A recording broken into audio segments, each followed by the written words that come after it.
오늘은 십자가, 죄인을 향한 하나님의 사랑 주제로 말씀을 전하겠습니다. 자, 예수님께서 십자가에 몇 시간 동안 매달리셨다 그랬어요? 6시간 동안 매달렸다 그랬습니다. 6시간 동안 매달려서 그 육신적으로 당하는 고통도 감당하기 어렵죠. 온갖 고통을 당하시고 또 수치와 모욕, 육신의 고통보다 더 힘든 수치와 모욕, 조롱을 다 당하시고 그렇게 6시간 만에 죽으셨습니다. 그런데 오늘 본문에 보면은 예수님이 이제 십자가에서 죽으시기 직전에 하신 그 아주 고통 속에서 외쳤던 말씀이 오늘 소개되고 있습니다. 예수님이 십자가상에서 몇 마디 말씀을 하신 걸로 알고 있어요. 우리가 보통 이제 네 복음서를 합쳐가지고 한 복음서에 다 나오진 않습니다. 십자가상에서 하신 말씀이 일곱 가지 말씀이 있어서 가상칠언이라고 이제 우리가 그렇게 아마 여러분이 많이 들어보셨을 거예요. 아마 제일 마지막에 한 말씀은 다 이루었다가 아닐까 라는 생각이 들어요. 다 이루었다. 주님의 고난을 통해서 구원을 다 이루었다 말씀인 것 같고, 오늘 이제 이 본문에서는 엘리 엘리 라마 사박다니 이 말씀을 하셨어요. 이제 아마 그 다 이루었다 직전에 하신 말씀이 아닌가 이런 생각이 듭니다. 6시간 그 고통 속에서 하신 말씀이 엘리, 엘은 하나님이라 그랬죠. 이 히브리 말에 엘은 하나님이에요. 그래서 사무엘, 다니엘, 이 엘자 들어가는 이름들이 다 그 부모들이 하나님이라고 하는, 우리나라 이름에 이제 하자 들어가듯이 누가 했나 하성이 그러면 이제 하자가 있잖아요.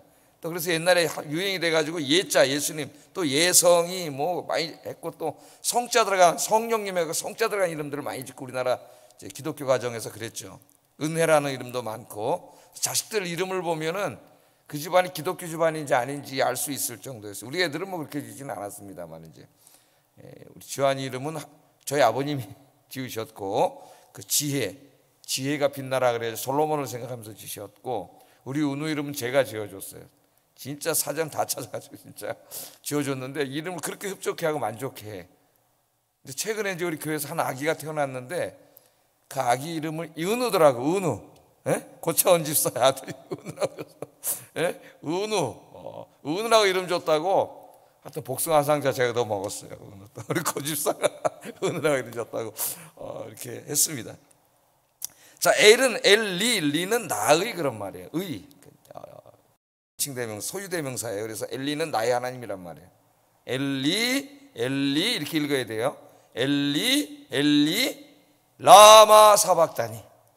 나의 하나님 어찌하여 나를 버리셨습니까 하는 이 고통 속에서의 처절한 외침을 예수님께서 하셨죠. 그래서 예수님은 저와 여러분의 죄를 사하시고 구원하기 위해서 사랑하시는 아버지 성부 하나님께 철저히 버림받으셨고, 또 우리 하나님께서는 저와 여러분의 죄를 사하고 구원하기 위해서 외아들의 마지막 외침을 철저하게 귀를 닫으신 거죠.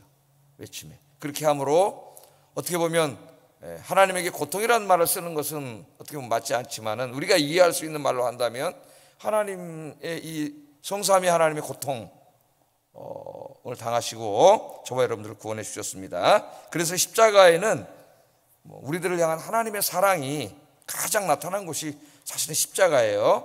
또 공의가 나타난 것도 십자가입니다. 우리가 지은 죄에 대해서 하나님은 공의로운 하나님이기 때문에 그 죄를 그냥 간과하실 수 없다 그랬어요. 하나님이 죄를 간과하시면 하나님은 불의한 하나님이 됩니다. 그 죄에 대해서 심판하셔야 돼요. 이제 마지막 심판이 있어요. 그러나 하나님은 우리를 사랑하시기 때문에 우리를 구원하시기 위해서 어떻게 하셨어요?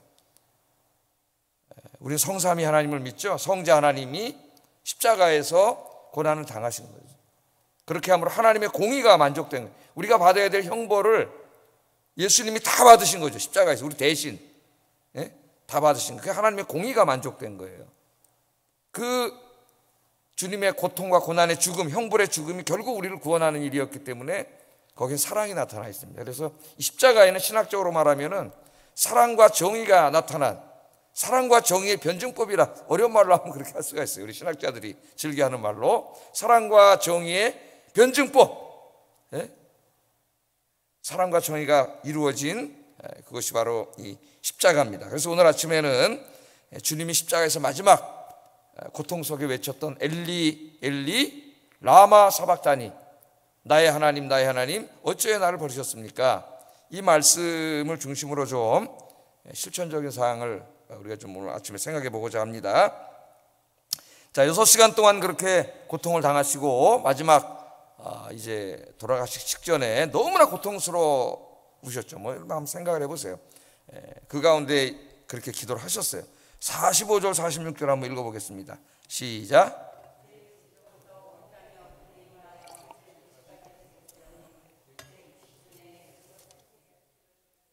엘리 엘리 라마 사박다니 하시니 이는 곧 나의 하나님 나의 하나님 어찌하여 나를 버리셨나이까 하는 뜻이라. 뜻을 그렇게 말씀해 주셨어요. 그래서 우리 하나님께서는 죄인을 구원하시기 위해서, 저와 여러분 우리가 죄인인데 죄인의 죄를 용서하시고 구원하시기 위해서 외아들을 희생하신 것이죠. 그리고 예수님은 자기의 생명을 희생한 거예요. 그래서 사도 바울은 나중에 빌립보 교인들에게 제자도를 가르칠 때, 예수님의 제자들이 어떻게 살아가야 하는가를 가르칠 때 십자가의 삶을 제자도로 가르쳤습니다. 구원론으로도 가르쳤지만 제자도의 의미, 우리가 본받아야 될 삶으로 가르쳤어요. 십자가를 짐. 그래서 거기 나타나는 게 뭐냐면 자기의 생명을 자기를 희생함. 그래서 이제 게르하슨이라고 하는 그 주석가가 WBC 주석을 쓴 사람인데 발견한 아주 유명한 말씀입니다. 자기의 생명을 주고 자기를 희생함의 사랑, 우리 그리스도인들이 그렇게 살아야 된다, 그렇게 가르치셨어요.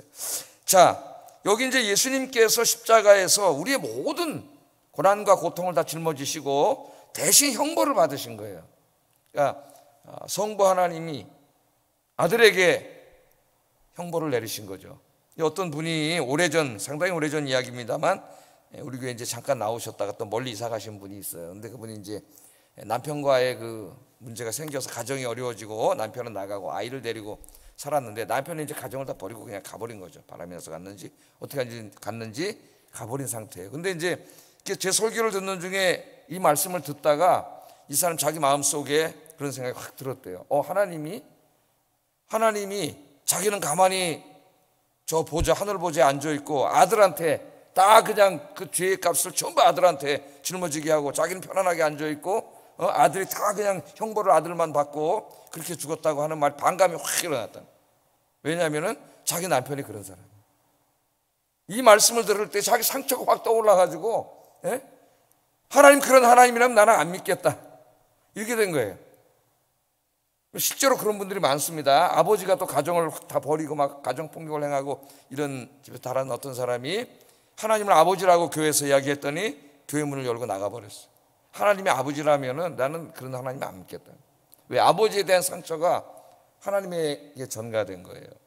오늘 이 말씀 우리가 잘 알아야 됩니다. 그럼 하나님은 하늘에서 팔짱 끼고 편안하게 아버지 하나님, 성부 하나님 계시고 성자 하나님만 십자가에서 그럼 온갖 고난을 다 당하셨느냐?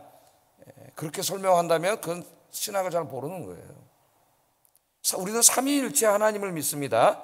성부 하나님, 성자 하나님, 성령 하나님인데 한 본체 안에 삼위로 존재하신다고 하는, 참 우리가 설명은 하지만은 우리 이성으로는 이해할 수 없는, 하나님은 그래서 이 성부, 성자, 성령 각각의 그 위격을 강조하다가 삼신론이라는 이단에 빠져버리는 사람들도 있고요. 또 하나임을 강조하다가 양태론이라는 이단에 빠져버린 사람들이 있어요.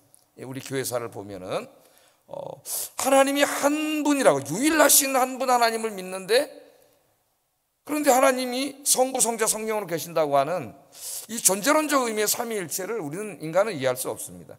우리 그래서 보통 기능론적으로 많이 이해를 하죠. 성부 하나님은 온 구원을 다 계획하셨고 성자 하나님이 그 일을 감당하시기로 하시고 성령 하나님이 그것을 각 개인에게 적용시키시고, 이제 이렇게 존재론, 기능론적인 의미에서 삼위일체, 각각 하나님이 맡으신 일을 성부 삼위 하나님이 하셨다, 기능론적으로는 이해할 수 있는데 존재론적으로 어떻게 삼위이신 하나님이 하나의 본체 속에 계시는지는 우리가 참 이해하기 어려워요. 그래서 신학자들이 이것을 어떤 인간 사회에 존재하는 유비로 막 설명하려고 하다가 다 이단이 되어버렸어요. 왜? 하나님의 존재 방식은 이 땅에 비슷한 게 없어요. 설명할 수가 없어요. 저 태양으로 있고 빛으로도 오고 열로도 오고 그럼 택한 태양 하나밖에 없는 거 아니에요? 양태만 다르지. 예? 또 비슷한 게 뭐예요? 제가 우리 집에 가면은 우리 집 사람의 남편이고 교회 뭐 목사님이고 또 차창모라는 인간 자체로도 있고 이렇게 많이 설명을 했어요 옛날에. 그럼 결국은 하나잖아요. 또 차창모가 하나잖아요. 아버지라는 남편이라는 양태로 목사라는 양태로 나타날 뿐이지 이 양태론이에요. 예? 그 이단이 이단. 왜 그런 생각을 가지고 있다고 하나님 이단이에요. 그럼 하나님 도대체 어떻게 존재하시는가? 그래서 이제 이 생각이 오면 상호 침투 혹은 상호 내재라는 말을 많이 합니다. 상호 침투. 그러니까 성부, 성자, 성령 하나님이 아버지 안에 내가 있고, 예수님이 그런 말을 하죠. 아버지 안에 내가 있고 내 안에 아버지가 계시고, 그러니까 하나님 안에 예수님이 임재해 계시고 예수님 안에 하나님이 계시고, 뭐 성령님도 마찬가지고, 이것을 상호 침투 혹은 상호 임재라고 해요. 그래서 어거스틴이 이것을 아주 잘 설명을 했다고 생각을 하는데요. 성부, 성자, 성령 하나님 우리 구원사에 있어서 각자의 기능을 할 일을 따로 맡으셨지만 예수님이 십자가에서 우리의 모든 죄를 지고 돌아가실 때 하나님 성령님 팔짱 끼고 있었던 것이 아니라 상호 내재와 상호 침투를 통해서 함께 고난 받으셨다는 거죠. 함께. 그것은 예수님의 일이지만 전적으로 성자 하나님의 일이지만 함께 고난 받았다는 거예요. 근데 이걸 또 지나치게 어떤 사람 잘못 이해해가지고 중세에 보면은 성부 고난설을 주장하는 이단들이 또 생겨났어요. 그분이 하나님이라면은 성부 하나님이 돌아가셨다는 거죠.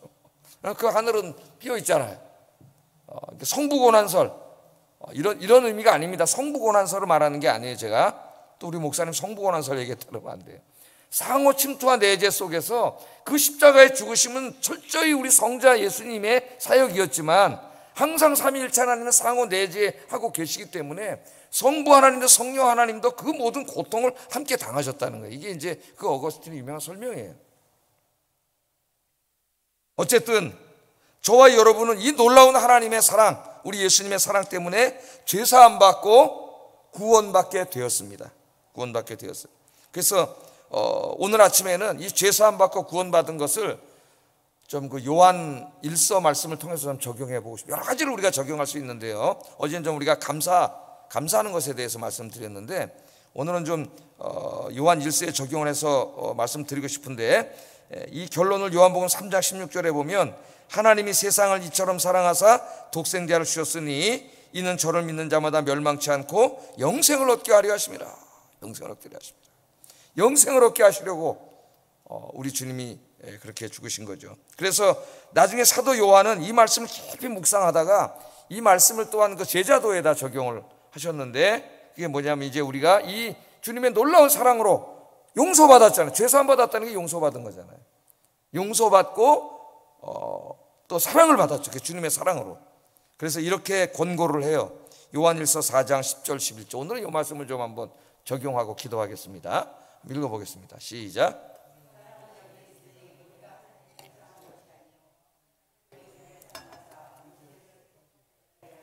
화목제물로 그 아들을 보내셨습니다. 사랑하는 자들아, 하나님이 이같이 우리를 사랑하셨은즉 우리도 서로 사랑하는 것이 마땅하도다. 아멘.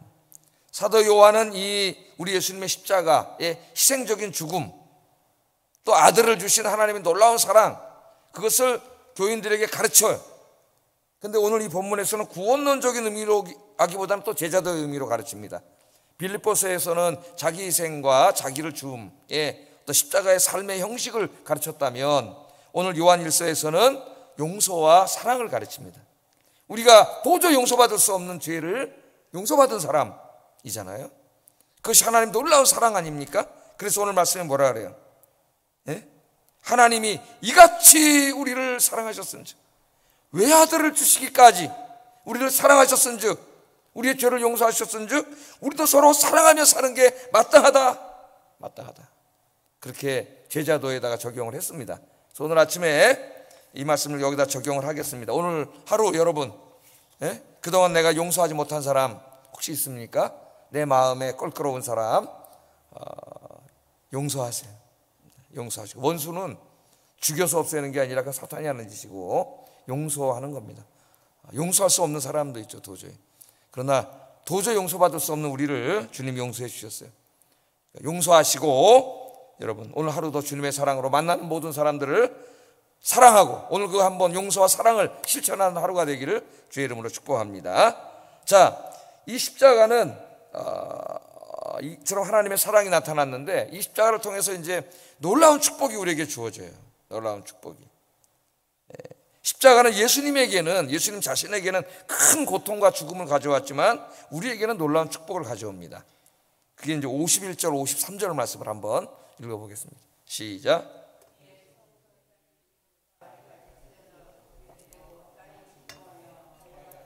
무덤들이 열리며 자던 성도의 몸이 많이 일어나되 예수의 부활 후에 그들의 무덤에서 나와서 거룩한 성에 들어가 많은 사람에게 보이니라. 아멘. 자, 마태는 놀라운 이야기를 기록하고 여기 있습니다. 두 가지를 한번 생각해 보겠는데요.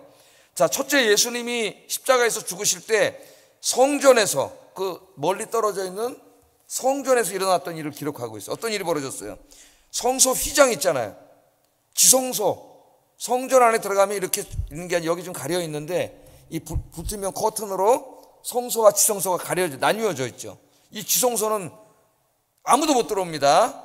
1년에 딱 한 번 대제사장만 들어오도록 허락된 곳이에요. 대제사장도 대속죄일 한 번밖에 못 들어가요. 여기는 하나님 임재에 계신 곳이고, 그래서 옛날에 우리 목사님들이 강단에 아무나 못 쓰게 했습니다. 그죠? 강단에 오면 애들이 장난치면 올라가 막 기겁을, 벌받아 죽을까 봐 막 기겁을 했죠. 그러니까 와서 막 애들이 뛰고 장난하면 안 되겠지만은 그러다 보니까 막 여성들은 못 쓰게 하고 막 또 목사님 아닌 사람 못 쓰게 하고 막 우리 교회도 그런 게 강하더라고요. 맨 처음에 오다 보니까. 자, 여기 뭐 지성소는 아닙니다. 여기가. 그러나 설교를 하는 곳이고 그런 거기 때문에 깨끗하고 경건하게 뭐 하는 건 나쁜 건 아니겠죠. 자, 여기를 가려놨던 커튼이 아무도 위에서부터 쫙 찢어져 버려. 이거 뭘 의미하는 거예요, 여러분? 여기서 놀라운 종교개혁이 시작돼요. 이 말씀 속에서. 이게 뭡니까? 휘장이 씌워졌으니까 그 휘장 안에 지성소에는 언약궤가 있고 거기는 아무도 못 들어간다 그랬잖아요. 1년에 딱 한 번 대속죄일날 하나님이 허락하신 날 대제사장이 들어가서 그 속죄소의 뚜껑, 그 뚜껑에다가 동물의 피를 뿌리고 1년 동안 지은 모든 죄를 용서받는 그런 날이 속죄일이에요. 그 일을 하기 위해서 대제사장이 우리를 대신해서 중보로 들어가는 거지, 우리가 직접 갈 수가 없는 거지, 하나님 앞에. 거기서 들어가서 죄 용서받는. 그러나 그 휘장 위에서부터 아래로 쫙 찢어졌다는 것은 이제는 루터가 생각하기에 이제는 대제사장이라고 하는 중재인을 중보자를 필요로 하지 않고 예수님이 십자가에서 이미 다 이루셨기 때문에 우리는 이제 주님의 공로에 힘입어 주님 앞에 담대히 나가서 우리의 죄를 용서받을 수 있다. 우리 스스로가 기도함으로. 그래서 이게 뭐예요? 만인 제사장. 이제는 제사장이 따로 필요가 없고 우리가 다 주님 앞에 나가서 죄사함 받을 수 있다라고 주장을 했습니다. 그럼 그 당시 가톨릭은 어떻게 했어요? 지금도 마찬가지죠. 가톨릭은 어떻게 합니까? 가톨릭은 예정론을 믿지 않아요. 하나님이 한 번 구원하신 사람을 끝까지 지켜주신다고 하는 칼빈의 5대 교리 중에 견인교를 믿지 않습니다. 가톨릭이나 감리교도 그런 거 가르치지 않아요. 루터교도 구원받았지만은 구원에서 탈락할 수 있다고 가르쳐요. 우리 장로교를 떠나면은 심한 죄를 짓고 그렇게 하면은 구원에서 탈락돼 버려. 구원 못 받아요. 그 가톨릭은 그럼 한 번 죄 지면 구원 못 받느냐? 그 죄를 용서받을 수 있는 길이 고해성사하고 성례예요. 성례. 그래서 가톨릭은 매주에 예배 드릴 때마다, 미사 드릴 때마다 뭐예요? 성찬식을 하잖아요. 그 성찬식을 통해서 가톨릭은 뭘 믿어요? 화채소를 믿어요. 실제로 빵과 포도주를 대할 때 빵이 예수님의 살로 실제 변한다는 신비한 역사로 포도주를 우리가 대할 때 이게 진짜 예수님 피로 변한다는 거예요. 그래서 성찬에 참여할 때 그 죄를 용서해 준다는 거예요. 실제로 용서받는다는 거예요. 이 가톨릭의 가르침입니다. 그 성찬은 굉장히 중요해요. 성찬에 참여하지 못하도록, 우리 개신교에도 이제 죄를 지면은 성찬에 참여하지 못하도록 징계하는 법이 있습니다. 수찬금지. 가톨릭에서는 수찬금지에서 못 들어오면은 구원받지 못한다고 가르치기 때문에 중세 하인리 4세라고 하는 전 유럽의 황제죠. 신성 로마 제국 황제가 교황 앞에 와서 잘못했다고 무릎 꿇고 사죄를 했어요. 그 권력자가 왜? 당신은 죄 졌기 때문에 성찬에 못 들어옵니다.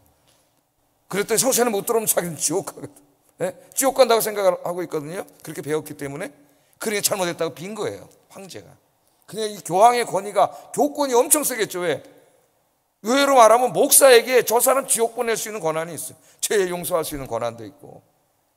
또 하나는 고해성사입니다.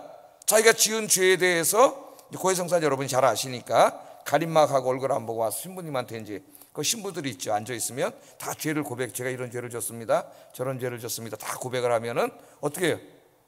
신부가 그 죄를 다 듣고 그 죄에 대한 형벌을 내려요. 신부가 당신은 이런 죄를 졌으니 일주일 동안 금식기도 하고 뭐 어디 가서 봉사를 몇 시간 하고 이렇게 하십시오. 그래서 그 신부의 고해성사와 신부가 내리는 형벌, 그걸로 보석을 해가지고 죄용서를 받거나 성찬식에서 죄용서를 받아서 다시 구원에 탈락했지만 회복된다고 가르치는 거예요. 이게 탈락 회복이 계속 반복되는. 우리 장로교에서는 한 번 하나님이 선택하신 사람은 끝까지 지켜주신다고 가르치는 거죠. 이 견인교리예요. 그러니까 우리가 다른 게 뭐가 다른가를 이제 우리가 알아야 되는데, 하나님이 구원은 실패할 수 없다는 전제하에 있습니다. 하나님의 구원은 절대로 실패할 수 없다.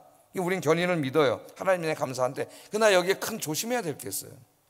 가톨릭은 이렇게 함으로 죄에 대해서 굉장히 엄격하게 다루죠. 죄를 지면은 용서를 받아야 되니까 고해성사라고.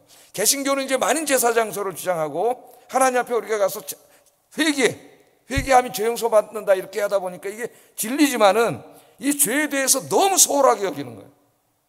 죄를 막 지어놓고도 그냥 회개하지도 않고 그냥 건성으로 그냥 하고, 이 잘못하면 진짜 회개를 안 할 수가 있어요. 죄에 대해서. 그래서 우리는 철저하게, 예수님이 왜 십자가에서 죽으셨어요? 우리의 죄 때문에 죽으셨는데. 히브리서에서 뭐라 그랬어요? 다시 죄를 지면은 예수님을 십자가에 못 박아 현저히 모욕하는 것이라고 이야기를 했습니다. 우리는 장로교의 가르침이 옳죠. 옳다고 믿고 있습니다. 하나님 한 번 구원한 사람을 끝까지 지켜주세요. 내가 한 번 죄 졌다고 날 구원해서 탈락시키지 않겠지만, 죄는 모양이라도 버리라고 했으니 죄를 멀리하고, 내가 인간의 연약함 때문에 죄를 졌으면 가톨릭의 고해성사 이상으로 하나님 앞에 무릎 꿇고 회개해야 돼. 가슴을 치면서 회개하지 않으면 그건 회개가 아니에요. 그런 죄는 용서받지 못해요. 철저히 회개하고 죄를 멀리하는 그런 오늘 또 하루가 되기를 주의 이름으로 축복합니다. 자, 그 다음에 또 놀라운 일이 하나 더 벌어졌어요. 그건 뭐예요? 예수님이 십자가에서 죽으실 때 무덤이 쫙 열렸다 그랬어요.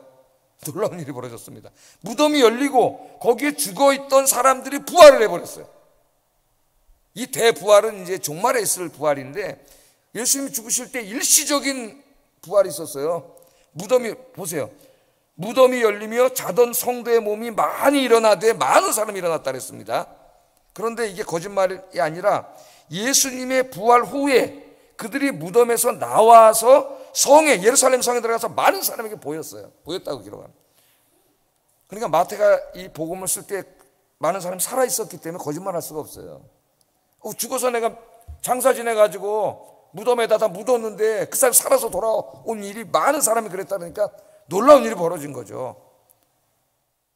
자, 그러니까 예수 믿으면 그런 무덤이 막 열리고 죽은 사람이 막 살아난다는 것을 우리에게 가르치려고 하신 말씀이 아니라, 이것은 우리에게 뭘 보여주는 거예요? 예수님의 죽음과 부활이 장차 우리에게 종말론적으로 가져올 큰 축복을 미리 보여준 거죠. 그게 뭐예요? 이제 우리가 죽지만 무덤에, 저 사람들처럼 무덤에 들어가 있지만 우리 예수님이 재림하시는 날 저 무덤이 열리고 죽은 사람들이 다시 부활하여 영생을 누리게 된다. 천국에서 주님과 함께 영원히 살게 된다. 할렐루야. 누구만이 그렇게 살 수 있어요? 예수님 믿고 바로 십자가의 공로로 죄사함 받은 사람만이. 죄사함 받은 사람은 어떻게 돼요? 부활하여 영생을 얻어 천국에서 영원히 살게 된다는 것을 우리 예수님 돌아가실 때 미리 보여준 거예요. 그래서 이제 요한계시록 20장 제일 마지막에 보면 종말에 있을 대부활을 얘기하죠. 한번 읽어보겠습니다. 시작.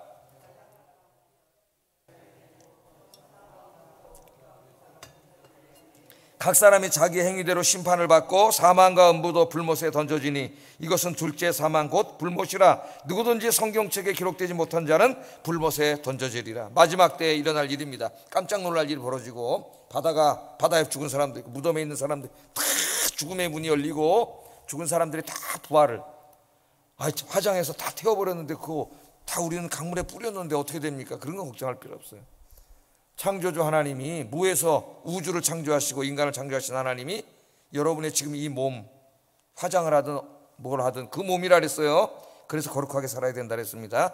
그 몸으로 부활의 새 몸을 만들어주세요. 새 몸을.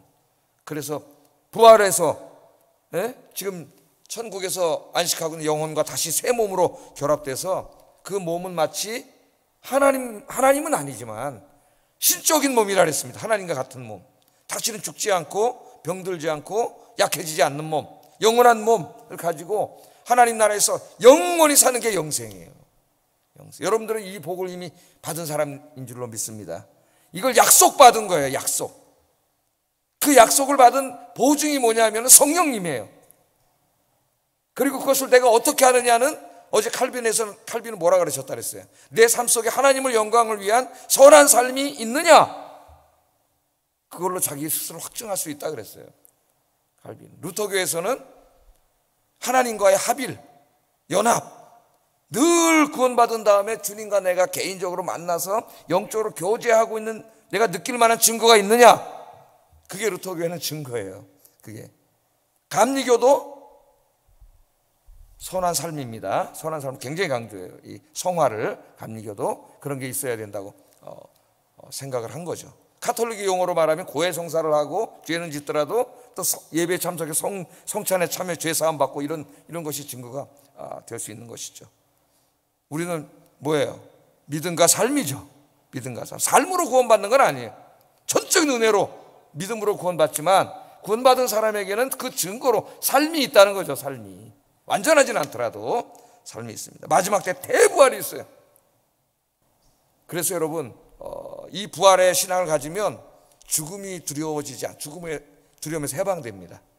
죽음의 두려움에서 해방되면은 그 다음에 죽음을 통해서 오는 모든 정신적인 고통에서 해방돼요.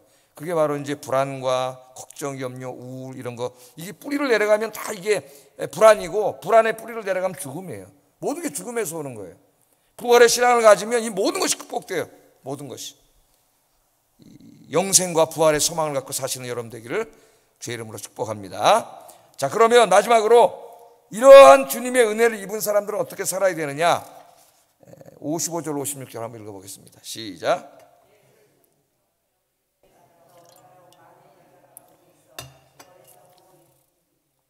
막달라 마리아와 또 야고보와 요셉의 어머니 마리아와 세베대의 아들들의 어머니도 있더라. 아멘. 자, 예수님이 십자가에서 매달려 죽으실 때 모든 12 제자가 다 도망갔는데 한 사람은 안 도망갔어요. 멀찍이 있었어요. 그게 요한복음 19장 26절에 보면 사도 요한입니다. 사도 요한만 십자가 근처에 있었어요. 나머지 다 도망갔어요. 무서워서. 왜? 자기들도 잡히면 같은 도당으로 몰려 십자가에 죽을 수 있거든. 다 도망가 버렸습니다. 그런데 이 12 제자가 아닌데 세 여인과 몇몇 여인이 끝까지 십자가 밑에까지 가서 주님과 함께한 사람이 있어요. 오늘 소개가 되고 있는데 막달라 마리아, 그 다음 누구예요?